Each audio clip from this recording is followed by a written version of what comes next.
नमस्कार, मी वैशाली. वैशूस रेसिपीमध्ये तुम्हा सर्वांचं मनापासून स्वागत करते.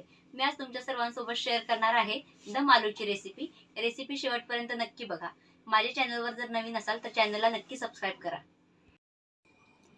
दम आलू बनवण्यासाठी या ठिकाणी मी छोट्या साईजचे बटाटे घेतलेत. बघा तुम्ही, स्वच्छ धुवून घेतलेत. मी माती वगैरे काढून घेतली त्यांची. मीडियम साईजचेच बटाटे वापरा, याच्यामध्ये मोठे वापरून चालत नाही दम आलू बनवताना. 3 मीडियम साईजचे कांदे सोलून स्वच्छ धुवून असे मोठे मोठे कापून घेतलेत.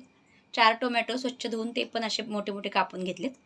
काजू घेतलेत, तिथे जवळजवळ 50 ग्रॅम आहेत काजू. मगजबीज घेतलेत. मगजबीज जर तुमच्याकडे असेल तर टाका, नाहीतर मग तेवढेच काजू घेऊ शकता तुम्ही. कोथिंबीर घेतली, मस्त धुवून स्वच्छ चिरून घेतले बारीक. 4-5 हिरव्या मिरच्या घेतल्यात, मी बघू शकता तुम्ही. त्यांना फक्त मी एक मध्ये उभी चीर दिलेली आहे. अद्रक घेतलं आहे, असं त्याचं साल काढून उभं चिरून घेतलं आहे. बघा तुम्ही, पातळ पातळ स्ट्रिप केल्यात त्याच्या. लसूण घेतले, जवळजवळ 15 ते 20 पाकळ्या आहेत. आणि हे जे अद्रक आहे ते मोठे पीस करून घेतले, जवळजवळ 2 इंच आलं घेतलं आहे. त्यानंतर तेजपत्ता, लवंग, काळी मिरी, हिरवी वेलची आणि दालचिनी हे खडा मसाल्यामध्ये घेतलं आहे मी. लाल तिखट घेतलं आहे, हळद घेतले, मीठ घेतलं आहे, किचन किंग मसाला घेतला आहे. तुमच्याकडे असेल तर टाका, नाही तर मग गरम मसाला पण वापरू शकता तुम्ही. ते तूप घेतले आणि हे राईचं तेल घेतले. राईच्या तेलामध्ये बनवणार आहे मी, त्याच्याने दम आलूला टेस्ट खूप छान येते. सर्वप्रथम आपण हे जे आपण बटाटे धुवून घेतलेले आहेत ते कुकरमध्ये घालून घेणार आहोत. एक शिट्टी देऊन घ्यायची. पाणी टाकणार आहे आता मी याच्यात, आणि एकच शिट्टी करून घ्यायची मोठ्या गॅसवर. आपल्याला जास्त शिजवायचे नाहीत बटाटे हे, पण हे बटाटे छोटे असल्यामुळं छिलायला थोडा त्रास होतो. तर या ठिकाणी ही ट्रिक तुम्ही यूज करू शकता. एक शिट्टी देऊन घ्यायची फक्त, म्हणजे बटाट्याची साल निघते.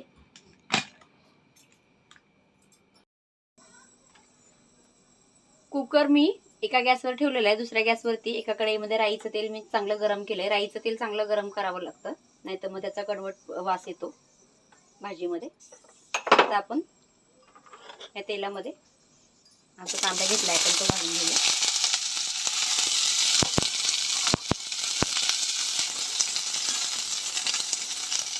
कांदा थोडासा परतला गेला म्हणजे 1-2 मिनिटं की आपण त्याच्यातच अद्रक आणि लसूण टाकणार आहोत.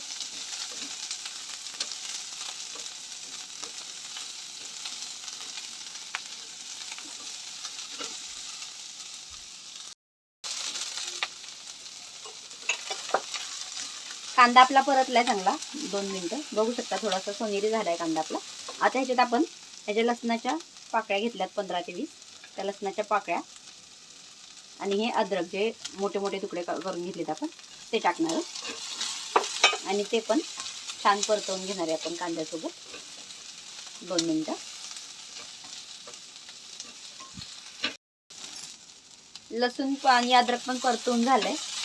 आता आपण त्याच्यात टाकणार आहोत म्हणजे टोमॅटो घेतलेत आपण, ते छान परतून घ्यायचे आपण. हे ग्रेव्हीचा मसाला करण्यासाठी भाजून घेतोय आपण. हे थंड झाल्यावरती आपण मिक्सरमध्ये वाटून घेणार आहोत.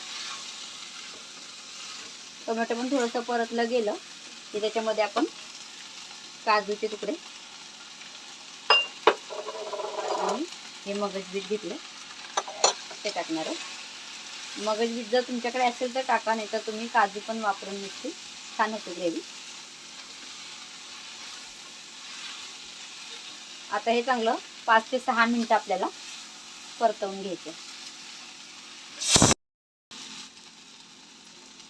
मसाला आपला छान भाजून झालाय. मी आता इथे गॅस बंद करणार आहे. मसालाही आपला थोडा थंड करून घ्यायचा आहे.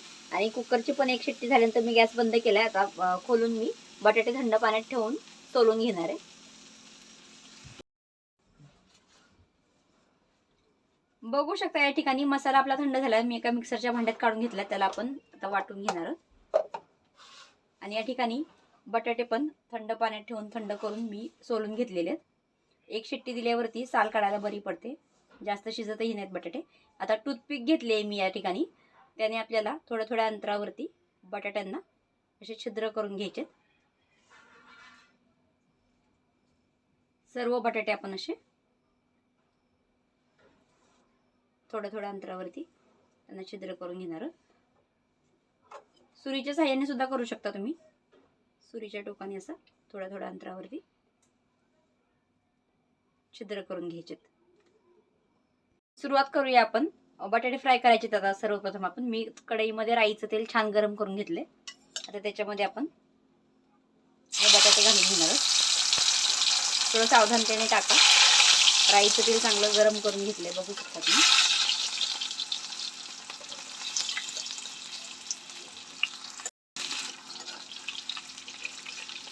बटाटे आपल्याला चांगले सोनेरी होईपर्यंत फ्राय करून घ्यायचे. सुरुवातीला 2 मिनिटं जरा मोठ्या गॅसवरच करायचे बटाटे फ्राय आपण, कारण एक शिट्टी करून घेतले चिकटू शकतात, म्हणून मोठ्या गॅसवरच 2 मिनिटं हलवून घ्यायचे चांगलं.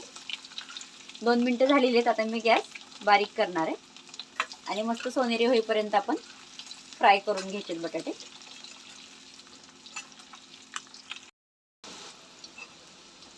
बघू शकता तुम्ही या ठिकाणी मस्त सोनेरी कलरवरती आपले बटाटे फ्राय झाले. आता आपण हे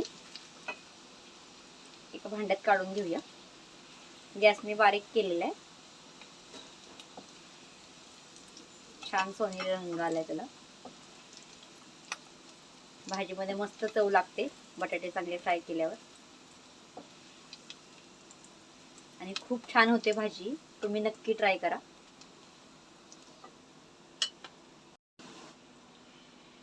बटाटे काढून झालेत आपले. त्याच तेलावरती आपण हा जो खडा मसाला घेतलाय, गरम मसाला, तो घालणार आहोत.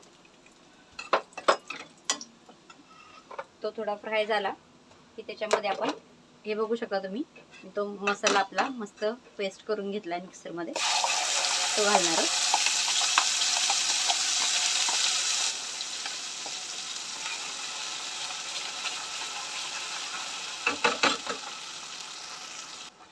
मसाला आता आपण छान परतवून घ्यायचा आहे चांगला.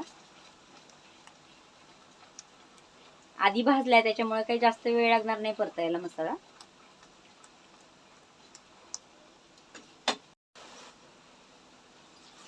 मसाला मी 4-5 मिनिटं परतवून घेतलाय चांगला. आता आपण याच्यात हळद घालणार आहोत. लाल तिखट, जसं तुम्ही तिखट खाता त्यानुसार टाका.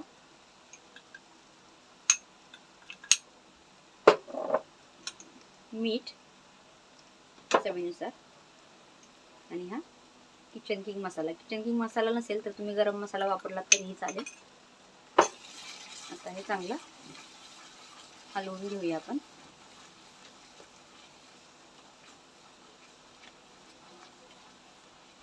छान ग्रेव्ही लागते एकदम. आता आपण याला त्याच्यावरती झाकण ठेवून 4-5 मिनिटं आणखीन शिजवून घेणार आहोत या ग्रेव्हीला.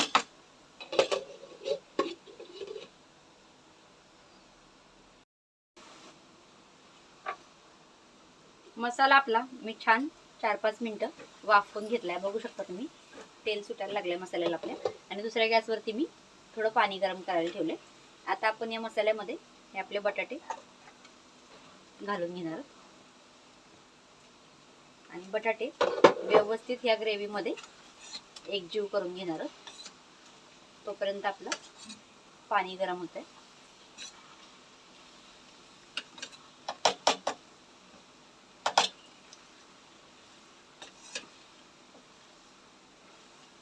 एकदा बटाटे फ्राय करून घेतल्यावरती आणि मसाला चांगला भाजून घेतल्यावरती जास्त वेळ नाही लागत ग्रेव्हीला. हे आपलं एकजीव झालेलं आहे चांगलं. त्याच्यामध्ये आपण हे गरम केलेलं पाणी घालून घेऊया.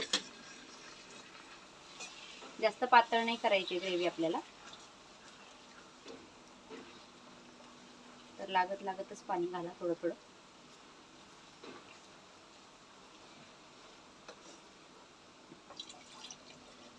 काजू आणि मगजबीमुळे मस्त क्रीमी लागते, एकदम स्मूथ ग्रेव्ही लागते आपली दम आलूची.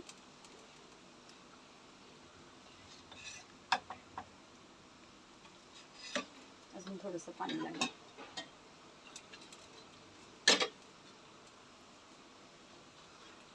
खूप छान वास येतो ग्रेव्हीचा.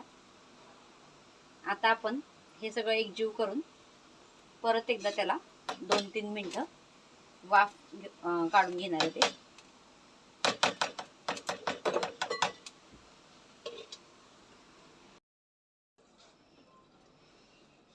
भाजी आपली वाफते म्हणजे 2-3 मिनिटं झालेले आहेत. आता आपण त्याच्यामध्ये एक तडका टाकणार आहोत. त्याच्यासाठी मी एका गॅसवर तडका पॅन ठेवले. त्याच्यामध्ये आपण हे 2-3 चमचे तूप घेतले.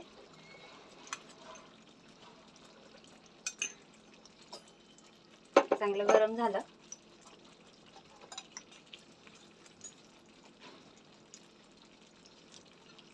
की त्याच्यात आपण मिरच्या घालून घेणार आहोत. मिरच्यांना मी एक उभी चीर दिलेली आहे. मिरच्या थोड्याशा परतल्या गेल्या आपल्या की त्याच्यातच आपण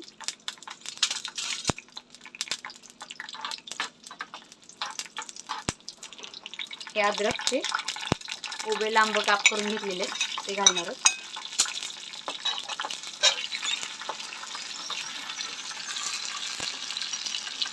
जास्त करपू नाही द्यायचं.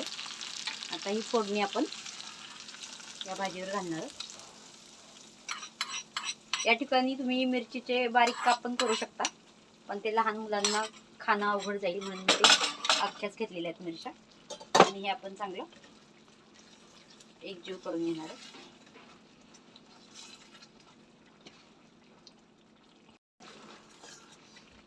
आता याच्यात आपण घालणार आहोत चिरलेली कोथिंबीर. तयार आहेत आपले दम आलू.